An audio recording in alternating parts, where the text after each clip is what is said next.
नागपुर के variety चौक पर विदर्भ राज्य आंदोलन समिति ने महाराष्ट्र सरकार के खिलाफ प्रदर्शन किया। आंदोलन का मुख्य मुद्दा यह था कि वन विभाग का मुख्यालय नागपुर से मुंबई स्थानांतरित किया जा रहा है। विदर्भ में सबसे अधिक वन होने के बावजूद मुख्यालय मुंबई में ले जाने के प्रस्ताव का विरोध करते हुए प्रदर्शनकारियों ने घोषणाबाजी और नारेबाजी की। समिति का कहना है कि वन विभाग का मुख्यालय विदर्भ में ही रहना चाहिए और इसके लिए वे सरकार के विरोध में दृढ़ है।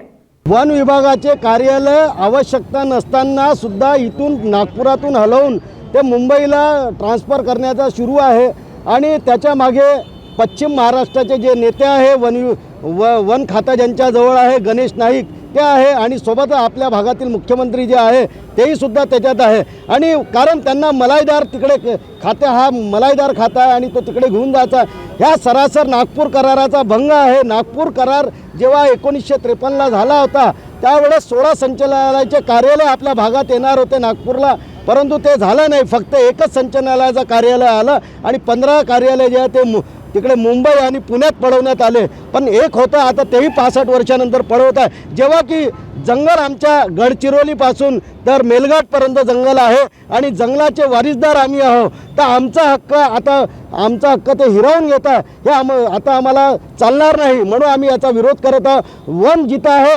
तिथंच मुख्यालय असलं पाहिजे हे आमची मागणी आहे। कारण वनातले जेवढे अधिकार आहे ते आमच्या भागातले आहे आणि अगर समजून जा वन तिकडे हलवण्यात आलं तर जिथं वन आहे तिथे राहणारे लोक ते त्यांची मोठ्या प्रमाणात पिळवणूक होणार आहे। त्यांचे आज ते पट्ट्यासाठी भांडत आहे, पण उद्या त्याला भांडण्यासाठी रस्ता बी मिळणार नाही आणि मग त्याला वन सोडून शहरात येणार या लागेल। झोपडपट्टीचा मोठा भाग हा व्याप्त होणार आहे आणि शहरातला झोपडपट्टी मोठ्या प्रमाणात वाढणार आहे, म्हणून आम्हाला वन आमच्या अधिकाऱ्याच्याच ताब्यात पाहिजे।